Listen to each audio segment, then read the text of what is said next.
Morning, friends. Now it's on. Yay. It is so good to be here and to worship with all of you this morning. It's glad you made the effort to be here on a rainy day. And welcome to those who are visiting. I met a couple of visitors already this morning, and of course, all of you who are visiting online. Your normal host this morning, Nelson Dominguez, as well as our normal speaker, Larry Crabtree, are both taking a well-deserved day off today. So you're going to have myself and Tom speaking the message as you saw in your Faith Life posts. We have three purposes in gathering this morning. One, to worship our God who saved us through our Lord Jesus Christ. Second, to equip the saints, that's us, for ministry by teaching of the Word. And the third is to minister to one another and any of our visitors through our time of fellowship that we've already started before the service and we hope to continue afterward. For those of you who are new here, and I see a couple faces I don't know well, our normal practice is I'm going to make a few announcements and then we're going to launch into several different forms of worship here. We're going to worship by giving. We're going to worship by remembering through communion. We're going to worship by applying ourselves to the teaching that's given. And we're going to wrap up with worship in music and singing. If you're joining us online, but don't have to be online because you're sick or you're out of town, please make a point soon to come and join us in person. We miss you, and you're really missing on the important fellowship and connection here with your church family. So before we begin our time of worship, I have three announcements. So I think you can hold on to three announcements. First, that you also saw in Faith Life, is Tom Hanrahan's class that was originally going to be at lunchtime today has been postponed to a later date because he's preaching, and it's a lot for him to do in one day. Next Sunday, the 19th, is what day? Amen. Thanks for kids remembering that as well. We appreciate that. It's also, importantly, the day that your baby bottles with your gifts to the CareNet Pregnancy Center are due back. So please, if you can remember and remind yourselves, you got to help us old guys remember too, to bring those back with whatever gifting and change or whatever you brought in way of an offering to CareNet. The third announcement that I want to tell you, it's a late breaker, is that Ben Foster, right, my son Ben Foster, and several others have expressed a desire to perpetuate doing some volleyball during the period of time on Sunday nights that we had youth ministry. So tonight and through the summer, we're going to try and have volleyball, just come and play, 5:30 to 7 right here in the gym. So 5:30 p.m. to 7, all are welcome. In fact, we'd really like you to bring a friend, maybe a friend who's not churched, to come and play some volleyball. We'll probably have a few other games. If we have a lot of players, we'll have to figure out rotation and that whole thing too. So that's tonight, and up and through August, we're going to give it a try. So those are the announcements that I have. So now we're going to go into our time of worship through giving. It has often been said, and I've said it to you many times when I've been part of this, that two of the best measures of the depth and sincerity of an individual's faith is their calendar and their checkbook. As we bring our gifts and offerings this morning, and this is something we ask only our members to do, visitors feel free to just let this go. These are for those who regularly worship here. As we bring our gifts and offerings, we gratefully worship God for his rich blessings toward us.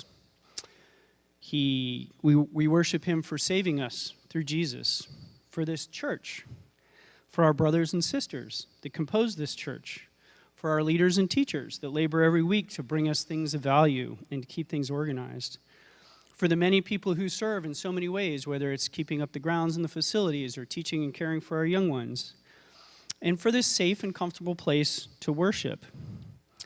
And not even to mention all the blessings that we enjoy in our personal lives. Now, 2 Corinthians is pretty clear. God loves a cheerful giver. And so we give cheerfully and we give willingly to support the ministries of this church, the ministries that are accomplished in this building, on this campus, in this county and across the world through our different missions and missionaries that we support. So, as we mention every week, there are a number of ways to give. You can go to the website and give electronically there. You can go to the Faith Life app and give there. And then, if you didn't notice, but on the way out, there's a little white box by the door is a place to put the non-digital offerings.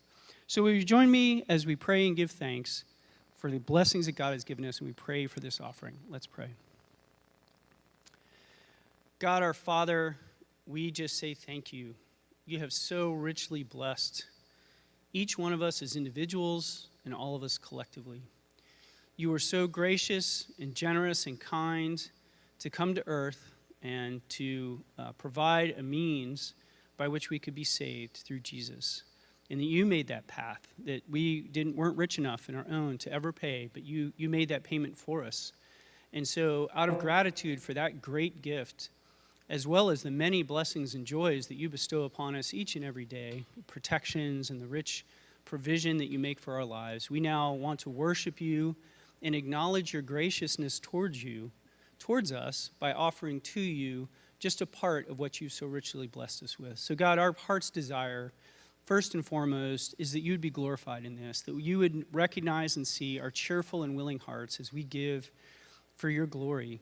And further, Lord, we would ask that you would take these gifts, and we are not a big congregation, and we're not a wealthy group of people, but Lord, you are the King of it all. And we ask now, Lord, that you would take what is offered here, and you would so richly multiply it, that it would even bring us on wonder at what's happening through the little work that you call SAYSF Bible Church and our associated ministries. So, Father, would you please do that today to your honor and glory in Jesus' name. Amen. So now we're going to move on to our time of worship through communion.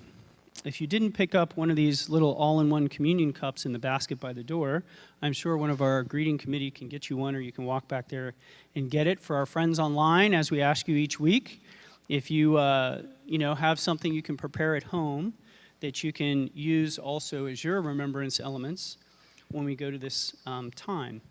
So in this time of communion, or it's called Lord's Table in some churches, it's our time to worship by remembering Jesus' death on our behalf and the payment he made, the suffering he made. We use these little, very unimpressive looking little cups just as that, to remember that God saved us by sending Jesus to die a horrible, torturous death in our place. To remember that Jesus' death paid God's demanded payment for our sins. To remember that God showed his approval of Jesus as that payment by raising him from the dead, and by also securing the promise of victory over death and life everlasting. And to remember that through Jesus' death, we have been set free. We are no longer slaves to sin. Hallelujah. Every week, it's at this gathering, at this church, we observe communion. We celebrate it for two really important reasons. The first one has to do with who we are. Because as his people, particularly in this town and busy people, we forget. We forget to remember. We forget in the busyness of our life to remember what it is Jesus has done for us. And we become, on occasion, ungrateful. So we do this every week because of who we are. But we also do this every week because of who God is, right? Through Jesus, God has forever changed our lives and given us the privilege to be a part of forever changing the lives of other people. So for those two important reasons, every week, 52 weeks a year, we observe communion for those two good reasons. So the music's going to keep playing softly. I'm going to pray for all of us, and then we will all have an opportunity to spend some time in personal prayer. When you've asked God to forgive the sins you confess to him during that time, and when the Spirit leads you, you may then eat and drink of your wafer and juice or whatever you have at home on your own time as the Spirit leads you. So let's pray. God in heaven, we are so grateful that you made a way. And during this time of worship, Lord, we profess to you that you made a way for even the sins we've committed this week to be forgiven and passed over, that forever our sins are forgiven. And that's just remarkable, Lord. That's incredible. And we praise you and we thank you this morning. We remember what your son Jesus did for us on that cross. We remember how horrible that was. We remember what he endured for our sake. We remember that he said it was finished, that that's it, I've done it. And we remember, Lord, that you were raised from the dead, proving that your word was true, that you really did have victory over death, and we really do enjoy the hope of life eternal. So, Father, now in this time, hear our prayers, hear our confessions, Lord, and we do this to remember that awesome and wonderful thing you did for us 2,000 plus years ago. Amen.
all stand?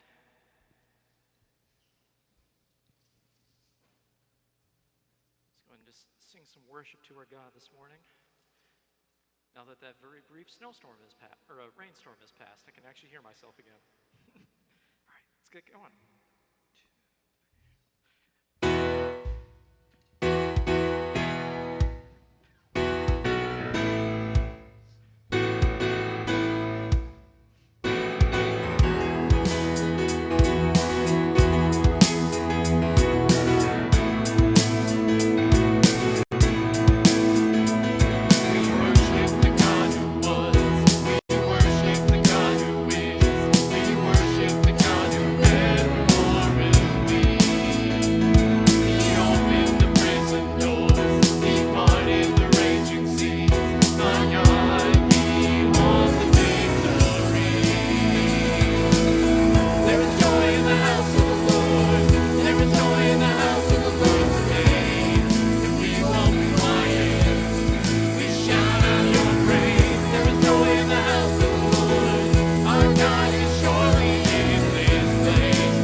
be seated, and children are dismissed to Sunday school.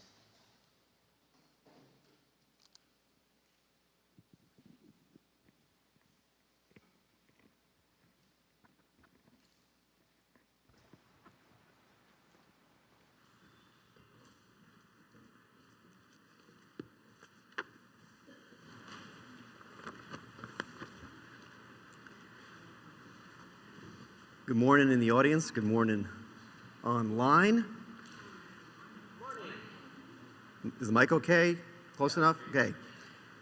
We are in June. June is the month of ending of school, beginning of vacations, weddings.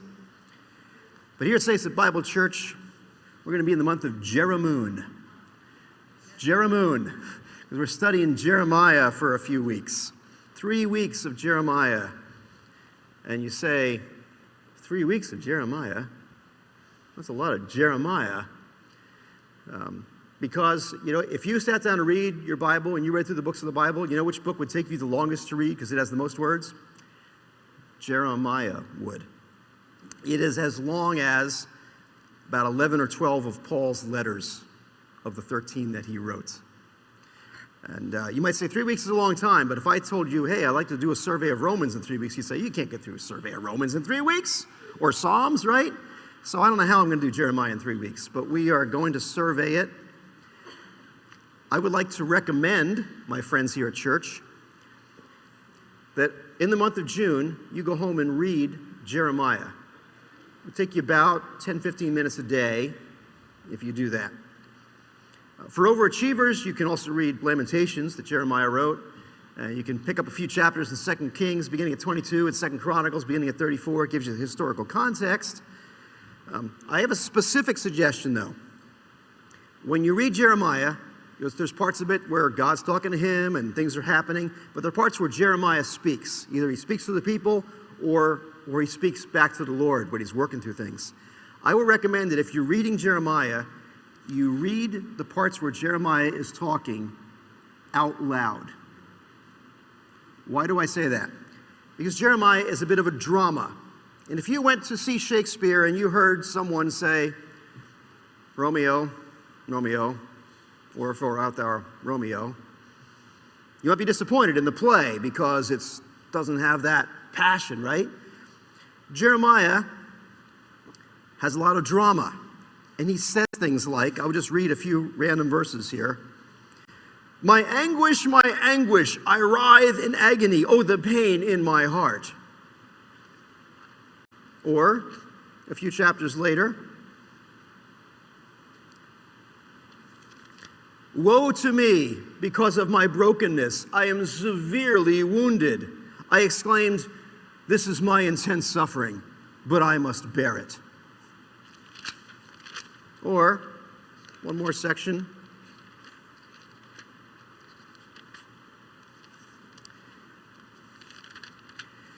You deceived me, Lord.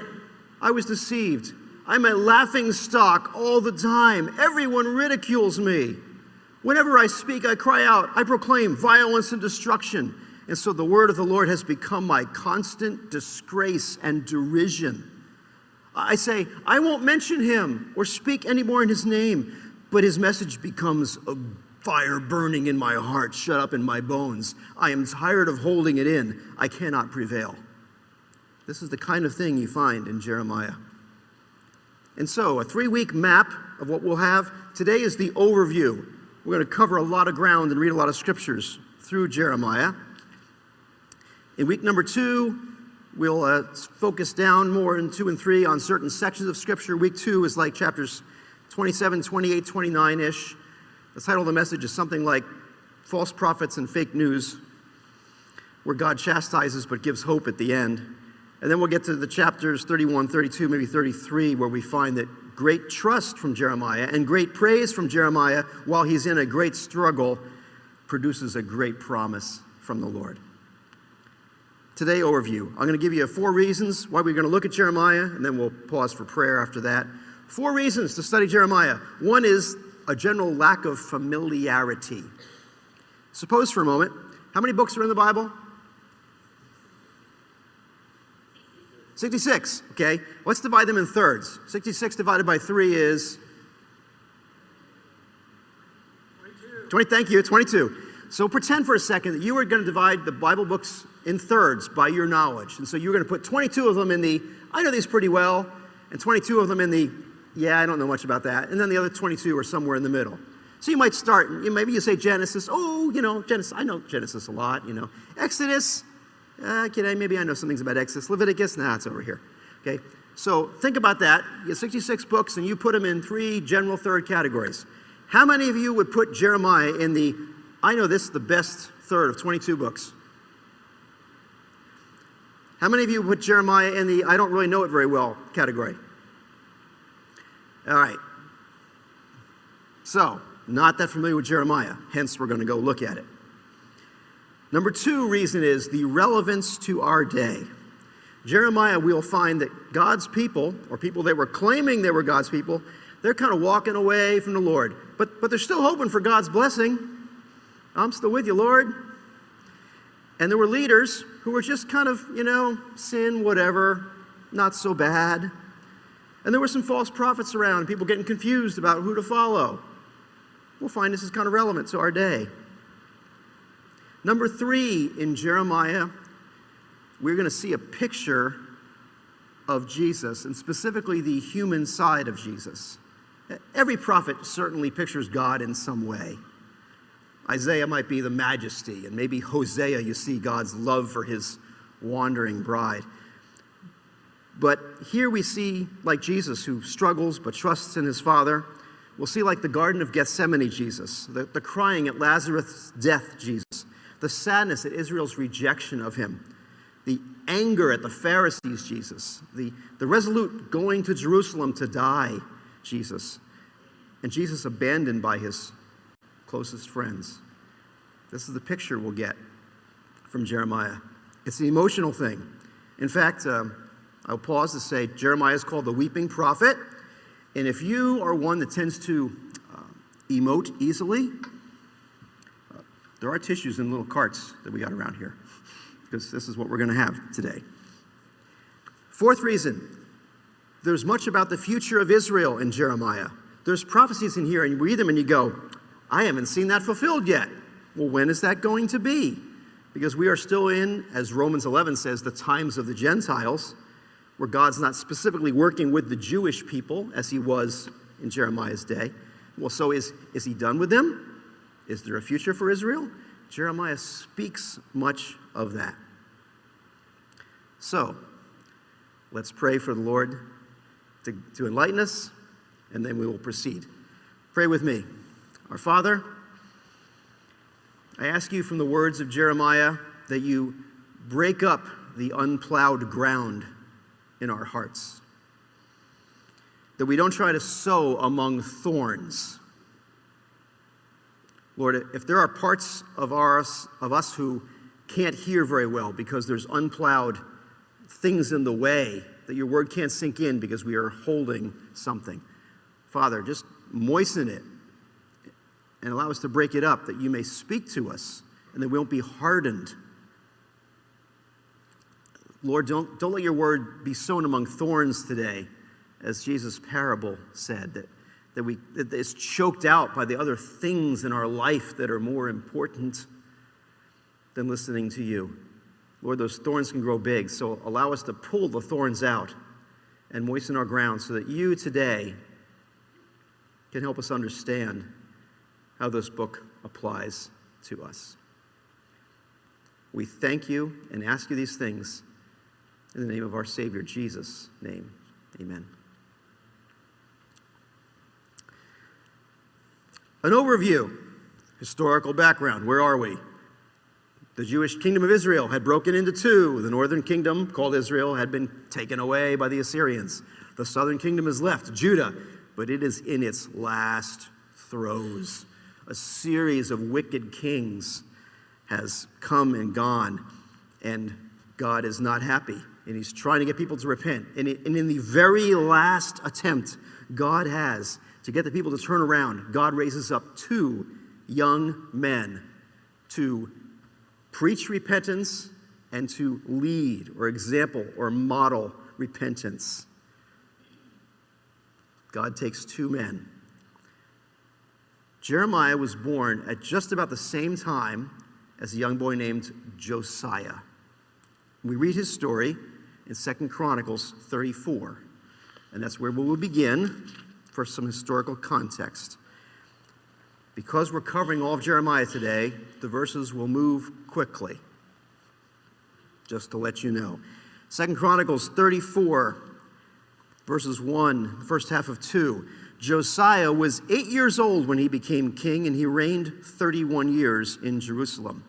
He did what was right in the Lord's sight. Skipping to verse 3. In the 8th year of his reign, while he was still a youth, Josiah began to seek the God of his ancestor David. And in the 12th year, he began to cleanse Judah and Jerusalem of the high places, the Asherah poles, the carved images and cast images. Josiah was king at 8. He sought God at age 15. He made reforms in the country by age 20. Ineligible to be our president, right? Reforming the country at age 20. Getting rid of the evil practices. Restoring the good practices as a teenager. We go down to verse 8, and it says, in the 18th year of his reign, in order to cleanse the land and the temple, Josiah sent a bunch of guys to repair the temple of the Lord his God. Hey, the temple's broken. That's important. We should go fix that. And then we find in verse 14, says, when they brought out the silver that had been deposited in the Lord's temple, the priest Hilkiah found the book of the law of the Lord written by the hand of Moses. Oh, I'm going to the temple, and I get a scroll, and I go, wow, it's probably Deuteronomy, is what the scholars think. This says, first of all, we haven't had this in a really long time. We forgot it. And it says we're supposed to read it regularly and follow it, and we're in trouble because we haven't been doing the right thing. We've been making up our own rules for a long time. And they show it to the king, Josiah. And in verse 19, it says,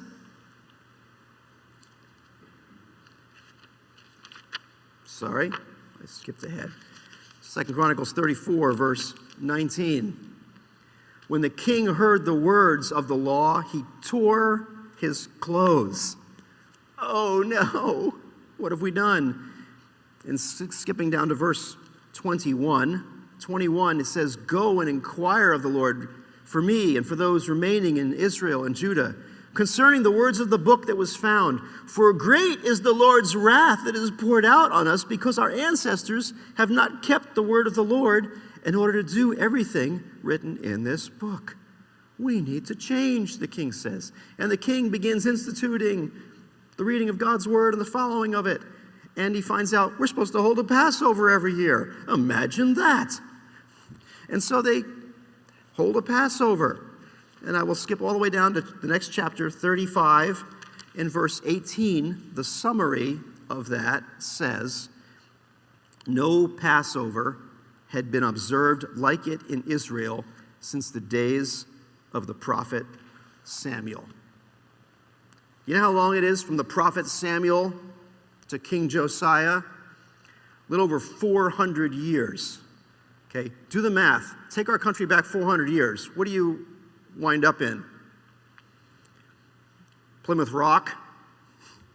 So this is like, if this fall we said, hey, let's celebrate Thanksgiving. We've never done that in a long time. And we had like a great Thanksgiving celebration, and the people of the country all said, we haven't had a Thanksgiving like that since the Pilgrims. Okay? That's a small dose of what this is like, because God had said, hold the Passover every year to remember that I brought you out of Egypt, and they had forgotten. So, Josiah is doing great things. But meanwhile, the plot, in another place, God speaks to another young man named Jeremiah. So we go to Jeremiah chapter 1, and we read the first 8 verses to introduce the book and our primary subject for the day. I'll read the first 8 verses. The words of Jeremiah, the son of Hilkiah, one of the priests living in Anathoth in the territory of Benjamin. Pause there for a second. Jeremiah was the son of a priest. If you note, you eagle-eyed people will notice that Jeremiah is the son of Hilkiah, and we just had a Hilkiah find the word of the Lord in the temple. Scholars are not sure if it's the same person or two people with the same name, but it's just in case you were wondering that. So, son of Hilkiah. The word of the Lord came to him in the 13th year of the reign of Josiah. Josiah is 21 years old. Son of Ammon, king of Judah. It also came throughout the days of Jehoiakim, son of Josiah, king of Judah, until the 5th month of the 11th year of Zedekiah, son of Josiah, king of Judah, when the people of Jerusalem went into exile. Jeremiah would outlast in ministry King Josiah. The word of the Lord came to me. I chose you before I formed you in the womb. I set you apart before you were born. I appointed you a prophet to the nations. But I protested, oh no, Lord God. Look, I don't know how to speak since I am only a youth. Then the Lord said to me, do not say, I am only a youth. For you will go to everyone I send you to and speak whatever I tell you. Do not be afraid of anyone, for I will be there to rescue you. This is the Lord's declaration.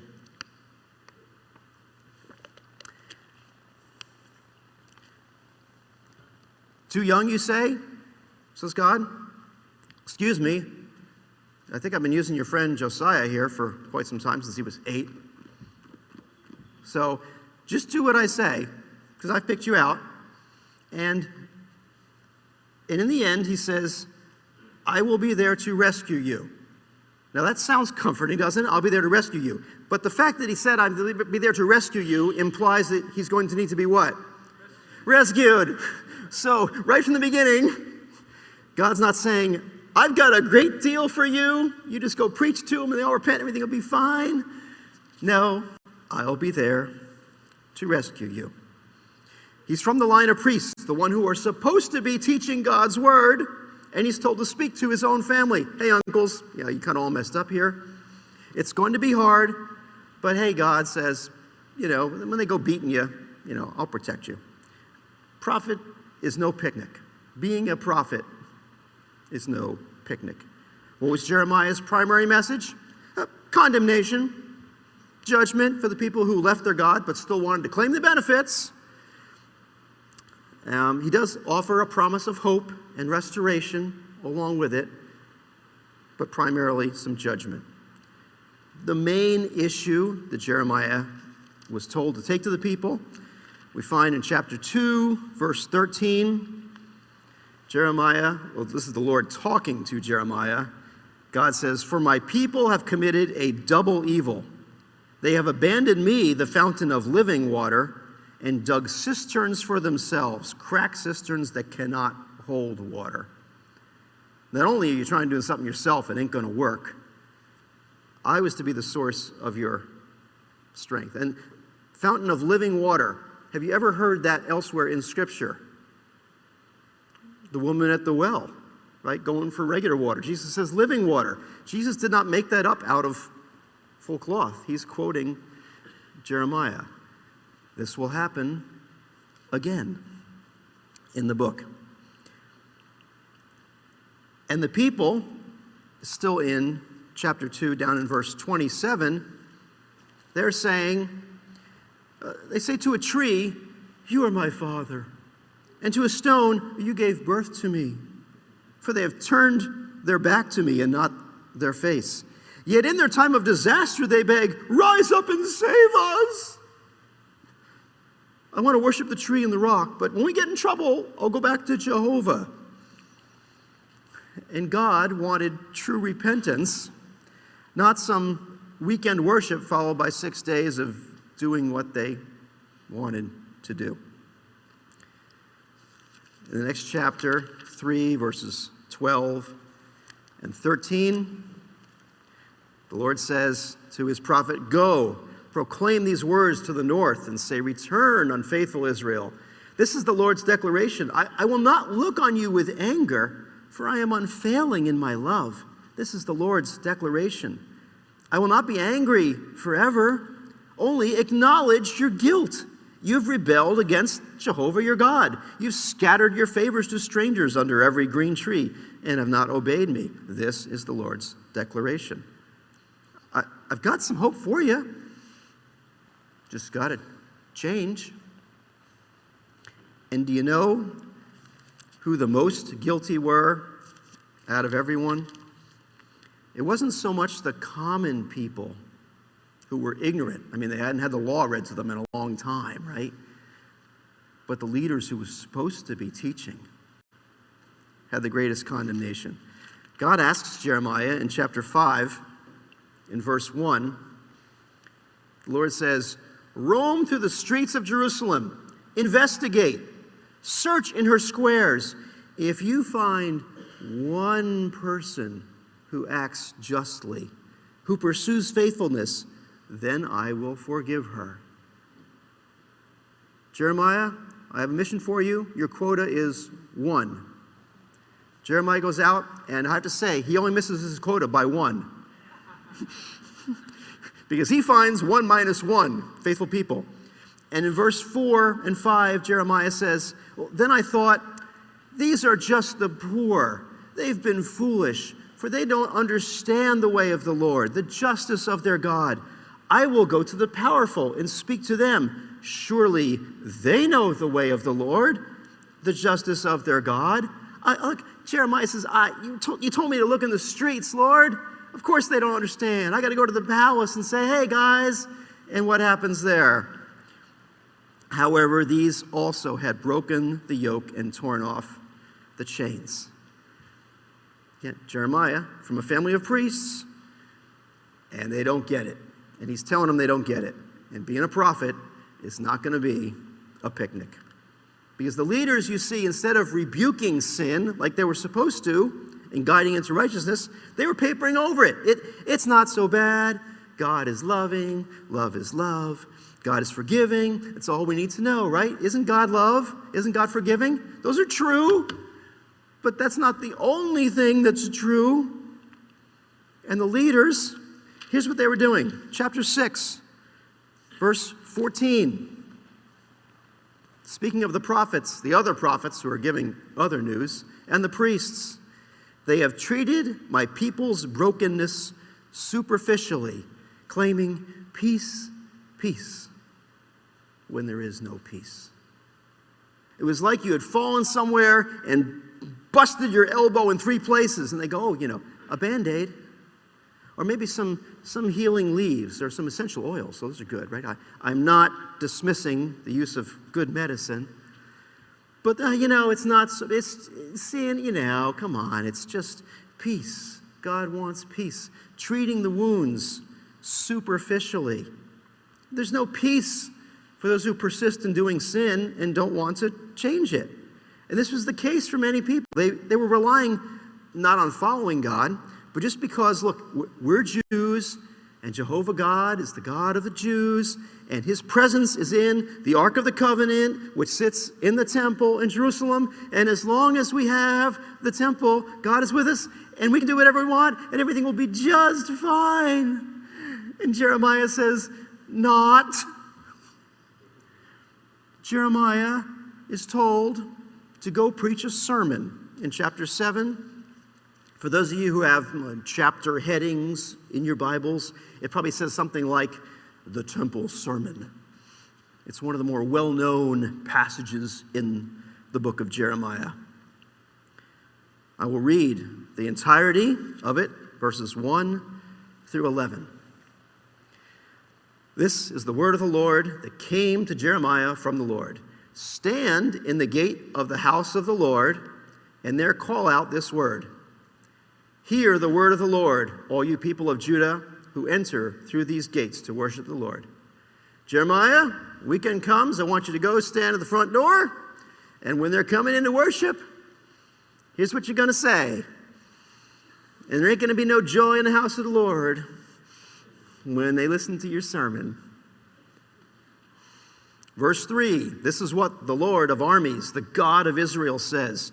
Correct your ways and your actions, and I will allow you to live in this place. Do not trust deceitful words, chanting, this is the temple of the Lord, the temple of the Lord. One more time, the temple of the Lord. Instead, if you really correct your ways and your actions, if you act justly toward one another, if you no longer oppress the resident alien, the fatherless, and the widow, and no longer shed innocent blood in this place or follow other gods, bringing harm on yourselves, I will allow you to live in this place, the land I gave to your ancestors long ago and forever. But look, you keep trusting deceitful words. They cannot help. Do you steal, murder, commit adultery, swear falsely, burn incense to Baal, and follow other gods that you have not known? Then do you come and stand before me in this house that bears my name and say, we are rescued, so we can continue to do our detestable acts?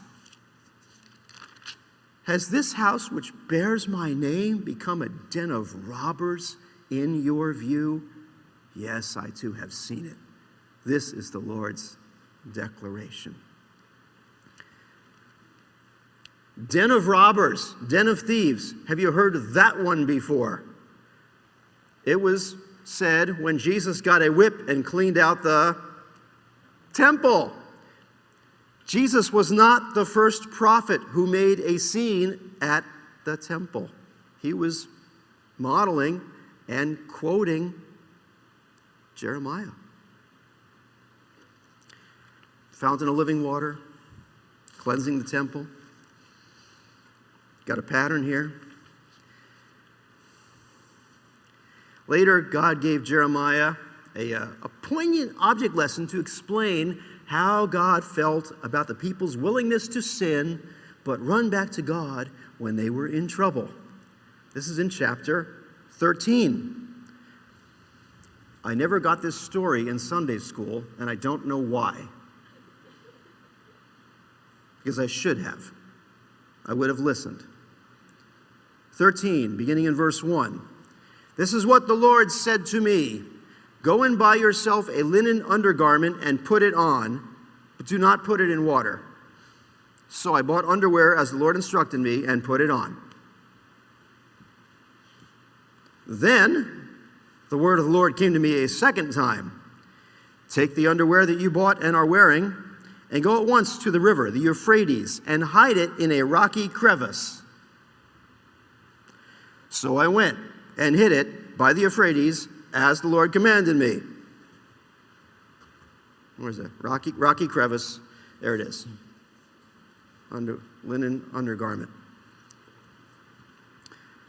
He probably doesn't get the illustration yet, but, he's doing what the Lord says, right? A long time later, the Lord said to me, go at once to the Euphrates and get the underwear that I commanded you to hide there.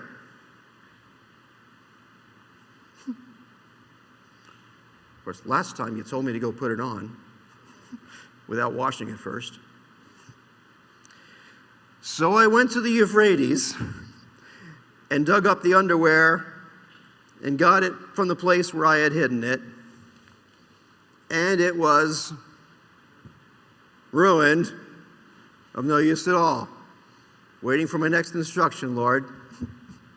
Waiting for my next instruction. Please. Then the word of the Lord came to me. This is what the Lord says. Just like this, Lord says, I'm about to give you a really good object lesson to give to the people of Israel. Okay? They'll listen to this one. Just like this, I will ruin the great pride of both Judah and Jerusalem. These evil people who refuse to listen to me, who follow the stubbornness of their own hearts, and who have followed other gods to serve and bow and worship, they will be just like this underwear of no use at all. Just as underwear clings to one's waist, so I fastened the whole house of Israel and Judah to me. This is the Lord's declaration. So they might be my people for my fame, praise, and glory. But they would not obey. My people, I wanted to be your God, and you be my people, and you would cling to me, and I wear you, and you'd be clean. And you went off and got all dirty, and now you come back and say, okay, Lord, we're back, just us, you and me, right? And God says, I don't think so. I'm done with you. I'm done with you. Don't want to wear you.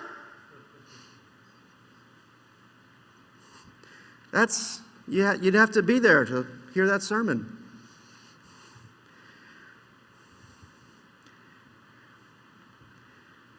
And so, do we say, doesn't the Lord forgive? Yes. Isn't he love? Yes. But his forgiveness, again, is based on repentance. The Lord gives Jeremiah other illustrations. He goes to the potter's house. You might remember that passage in Jeremiah. He goes, the potter is working on the clay.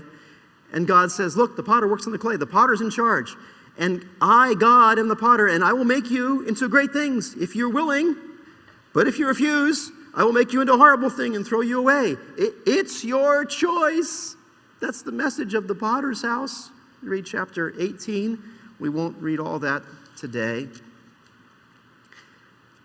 Keynote, as you read through Jeremiah, is that as Jeremiah gives sermon after sermon, he often stops and just breaks into a lament, like he's writing Psalms in the middle of his book. Hey, you guys are bad. Oh, dear Lord, this is hard. Hey, God's going to punish you. Oh, Lord, why are you punishing us? I mean, it just goes back and forth, and you get this Jeremiah is anguishing over what he's saying. And so we get to the point, Jeremiah asks a hard question in chapter 12, verse 1. After a sermon, Jeremiah says, you will be righteous, Lord, even if I bring a case against you. Yet I wish to contend with you. Why does the way of the wicked prosper? Why do all the treacherous live at ease? And Jeremiah goes and asks God a bunch of hard questions. I'm struggling, Lord. This is tough. I don't get it. You're telling me to say things. They're not listening. The answers aren't there. And I would think, maybe you would think too, I would think at this point, if God's got a prophet who's trying to obey him, that maybe he'd give him a little come along encouragement, right? I mean, doesn't Jeremiah need a little help now? Like, hey, you've had a couple hard weeks, being beaten and thrown in jail. Let me come along and tell you I still love you. Jeremiah needs a chocolate-covered donut at this point. That's my comfort food, chocolate-covered donuts. When we go into the grocery store this week, since COVID, we don't go to the grocery store. We go to the parking lot. They give me the groceries in the bag, and I don't even see them. And I get home, and we're unloading the bags. Oh, there's the chicken, and there's the fruit, and the veggies, and the cereal. And well, I didn't know we ordered this. Jan got me some chocolate-covered donuts. That's kind of a signal that I know you've had some tough days, and it's going to make you feel better, right? So that's what Jeremiah, if I were God here, that's what I'd be doing for Jeremiah. Would you like to see God's answer to Jeremiah's tough question who's having a hard time? God answers him in verse 5 of chapter 12. If you've raced with runners and they have worn you out, how can you compete with horses? Wow. Well, maybe God reminded him of the first promise he made. I'm going to be there to rescue you. You just do what I say. Which does sound a bit like Jesus' exhortation to his disciples. In this world you will have tribulation or trouble, but be of good cheer. I've overcome the world. God's saying, you know what, Jeremiah? I know you're tired, and you haven't even seen the hard part yet.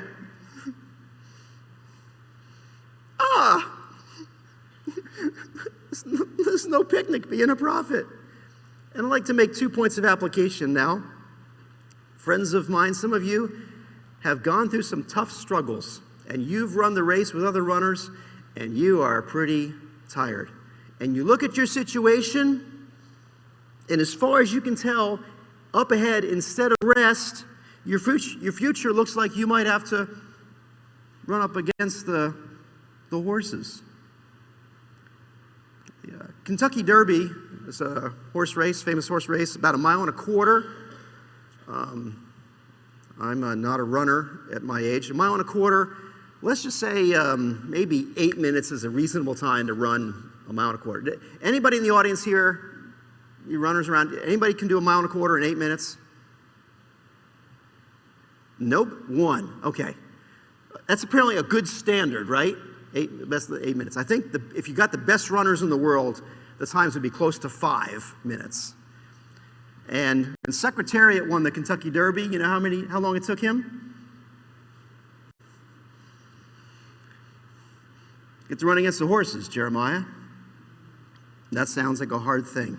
Some of you are finding it hard, and God's promise to you is not, I will take away all the bad circumstances. God's promise to you is, my Spirit's presence will be there. And I ask you, is God's presence enough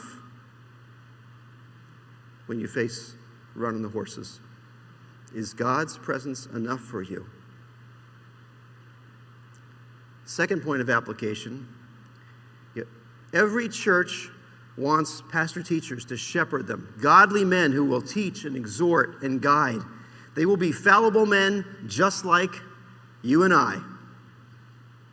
They may not have exactly the courage and stamina and fortitude that Jeremiah has. We don't know, because there aren't many people like Jeremiah. They may get tired running races. And fellow church people of mine, if pastors come and look at us as a church body where they're going to have to run against the horses, we may have difficulty finding pastors to come. Point made, moving on. Jeremiah is going to have difficulties after difficulties. He's going to be told, Jeremiah, you're staying single because, look, the city's about to get run over. If you have kids, they're going to die anyway.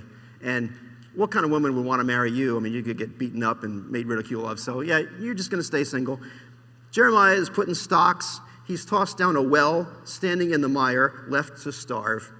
He wore an animal's yoke. A mob threatened to kill him. His scroll was burnt in a fire that had to be rewritten because the king didn't like it. In fact, just a historical note, Jeremiah didn't actually write the book. He had a scribe named Baruch who did the writing for him. So Baruch is here the whole time. You only hear about him a little bit. But at some point, Jeremiah starts rubbing off on Baruch, because at one point, Baruch goes to the Lord and says, oh, this is so hard. And God says, stop. I mean, it's really, exactly, he says, you trying to be great? Just do what I say and stop complaining. Oh, okay. So has to rewrite his scroll again. He's tossed in jail multiple times. He's beaten. Everyone abandons Jeremiah. He has no friends. He's alone, just like our Savior's earthly life. Jeremiah is called the weeping prophet. You know why? Because he cares so much about the Jewish people. And they're not listening to what God has to say. And they're going to undergo discipline. And this makes Jeremiah very sad. And he breaks into laments during the writing. We sang this morning, we sang the song this morning. Out of the depths I cry to you. Hear my cry for mercy, Lord. And you find a lot of that in Jeremiah's writings. Jeremiah is, I believe, one of the people who is alluded to in Hebrews chapter 11, the Hall of Faith chapter that we know quite well, by faith Abraham this and by faith David and all these things. When you get to the end of the chapter, it says these words in verses 36 and following. Others, not named here, but others didn't have it end so well for them. Others experienced mockings and scourgings, as well as bonds and imprisonment. They were stoned. They were sawed in two. They died by the sword. They wandered about in sheepskins, in goatskins, destitute, afflicted, and mistreated. The world was not worthy of them.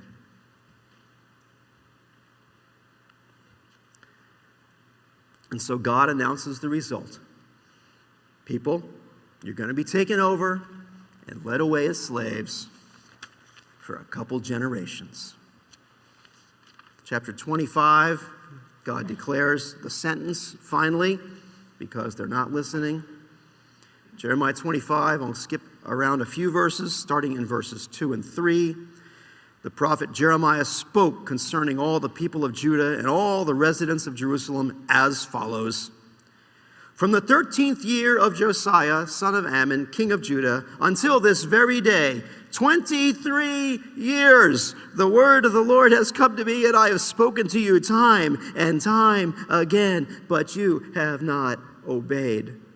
Verse 5, he announced, turn each of you from your evil way of life and from your evil deeds. Live in the land the Lord gave to you and your ancestors long ago and forever. Notice God keeps reminding him, I did promise you you could live here. Verse 7, but you have not obeyed me. This is the Lord's declaration. With the result that you have angered me by the work of your hands and brought disaster on yourselves. Verse 11, this whole land will become a desolate ruin, and these nations will serve the king of Babylon for 70 years.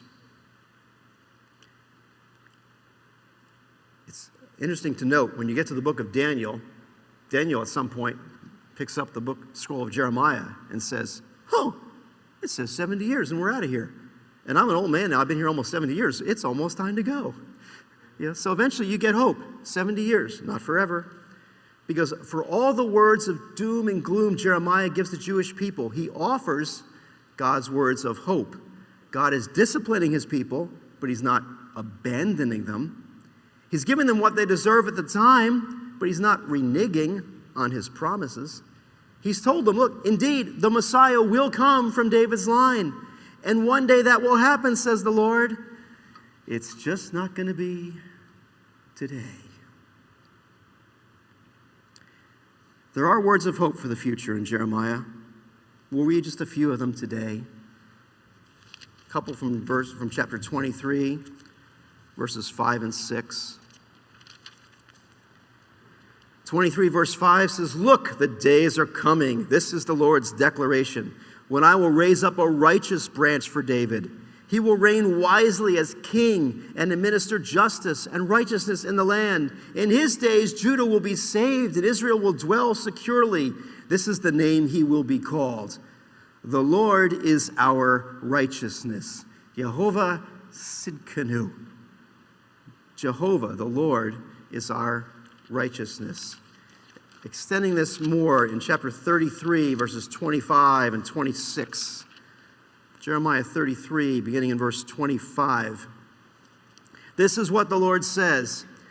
If I do not keep my covenant with the day and with the night, and if I fail to establish the fixed order of heaven and earth, then I might also reject the descendants of Jacob and of my servant David. So if I stop the day and night from happening and move all stars around, okay, then maybe I'll break my promise.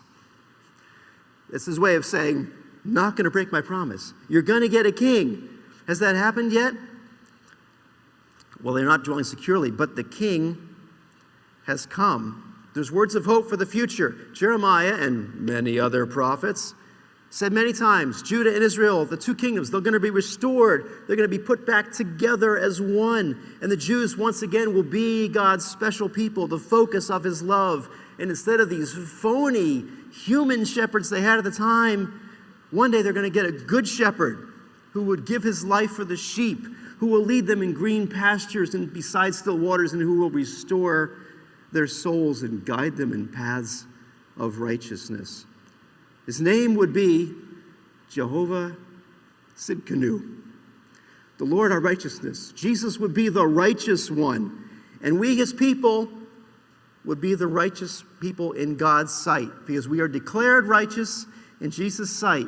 It tells us in 2 Corinthians chapter 5, he took him who knew no sin and put all of our sin on him, that we in him might be called the righteousness of God. So application. What are the messages that Jeremiah has for us today? I offer these few. Jeremiah condemns the tendency so prevalent today, sadly, even in the church, to paper over sin and not call it sin. All lifestyles are okay. It's fine to live together before you're married. Just come to church on Sunday, sing songs, and God will be fine with you the rest of the week, ignoring your spouse, berating your kids, fudging your taxes, shirking your job, choosing pleasure over engaging your fellow man all week long. We need shepherds who will not treat our sin, our brokenness, superficially, saying peace, peace, when there is no peace. Because I need that in my life. And my friend, you do too. Don't put yourselves ever under a shepherd who treats your sin superficially. They should do it with love and kindness, but not treat it superficially. Secondly, Jeremiah shows us pictures of Jesus' humanness and ultimately of God's character. There's other applications, but I'm just going to end with these two. I tried to look in the New Testament for the best summary I could find in the New Testament of what Jeremiah is like in the Old Testament. And the best picture I can come up with is Matthew chapter 23. I will read just a few verses of Matthew 23. It is a lengthy diatribe by our Savior against the leaders of his day. And he says, in verse 13, for example, "Woe to you, scribes and Pharisees, hypocrites! You shut the door of the kingdom of heaven in people's faces, for you don't go in, and you don't allow those who are entering to go in." Verse 27, "Woe to you, scribes and Pharisees, hypocrites! You're like whitewashed tombs, which appear beautiful on the outside, but inside are full of the bones of the dead and every kind of impurity." When you read 36 verses of this, you get the impression that Jesus is really angry and he's condemning them all. But if you read the whole story, Jesus, yes, is angry at the Pharisees, but he's angry because that they're creating a situation where the people can't hear the word of the Lord. And Jesus is sad because they won't hear the word of the Lord. And immediately after he condemns the leaders, he climbs the hill to Jerusalem. And he looks out over it.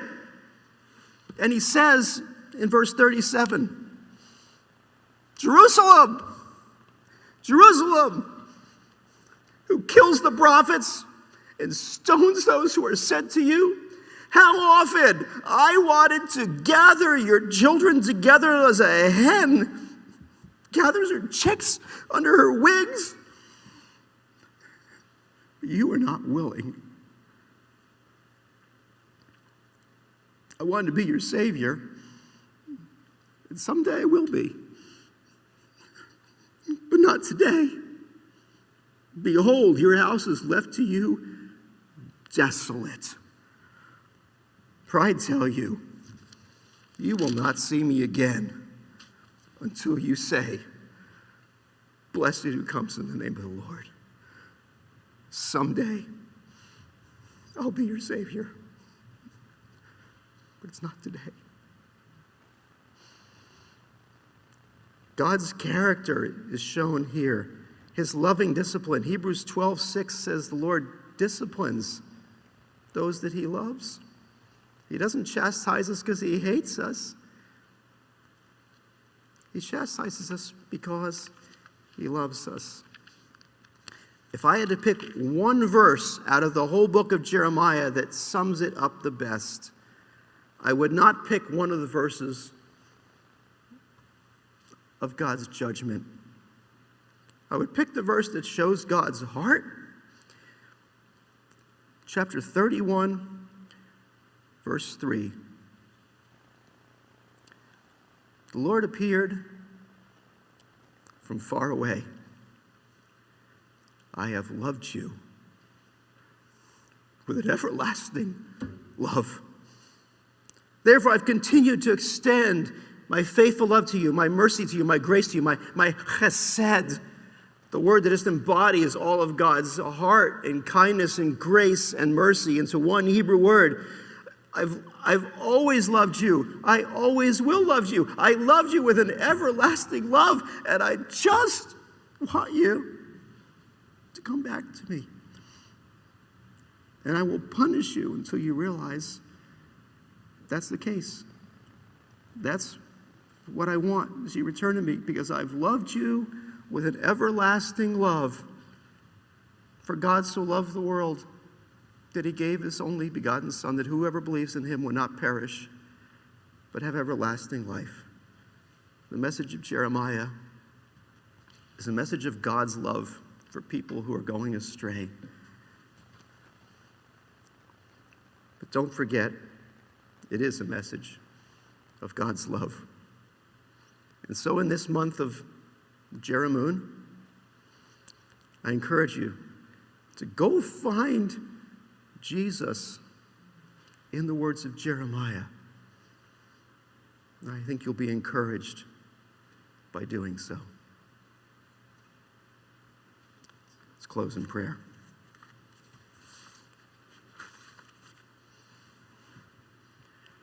Father, thank you for the pictures in your word that show us who you are. Help us, Father, to find those things in our lives where we've papered over small ways that we have not followed you, thinking that because we're your children and you love us, that we'll all be okay, and that we have not realized the depth of our broken relationship, our lack of fellowship with you, if we have these things that we have not dealt with. Thank you for occasional tough love from you, from your word. Use it to bring us close to you. Help us to find some of you in your book in our lives this week. Amen.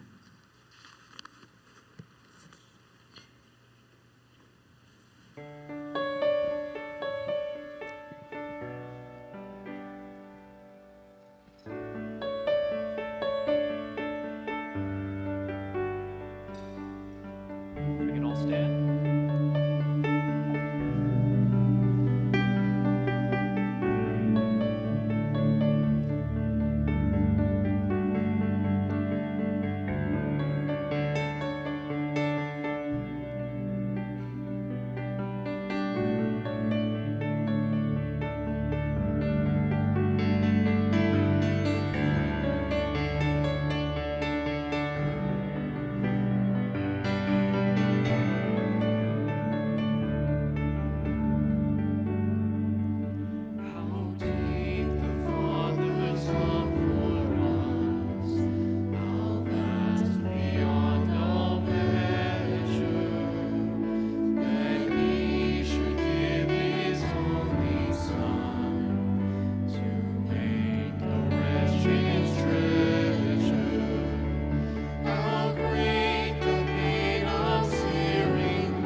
what timely medicine from our prophet Jeremiah. Thank you, Tom. There are many, and I know many of you are enduring great hardship, but what a great reminder of God's everlasting love for us. And that we will turn and humble ourselves, go before our God, get back into his word, get into prayer with him, that he's going to restore and bring us the joy that he always meant for us to have. So go in peace. Go and cling to the love of God. You're dismissed.